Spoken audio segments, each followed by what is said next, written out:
Помпесно најавуваниот гламурозен проект од €1.000.000 за уредување на паркот и околината кај Центарот за култура Бели Мугри во еден сегмент полека издишна. Откако ќе заврши поплочувањето и над 5000 метри квадратни површина со гранитни плочки, гламурот ќе заврши.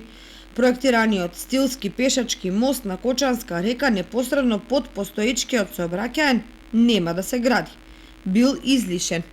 Џабе фрлени пари. Прашањето е зошто тогаш се проектираше. Тоа што е откажан од претходното општинско раководство, а не од актуелното, не менува многу. Телевизија Кочани дознава дека нема да се градат ниту кејските, односно слегувачките степеници до коритото на Кочанска река поради недобиена согласност од Водостопанство на Македонија.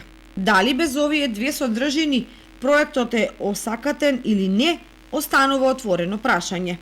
Но овој мегаломански проект, сега вреден околу 700.000 евра, и ваков предизвикува различни реакции во јавноста, од за некого не многу битното изместување на бистите до мошне битното поплачување, односно крадење на зеленилото. Сепак, ред е да се сочека летото кога гранитот на плюс 40 ќе грее или ќе лади, за да се доаргументираат коментарите на граѓаните.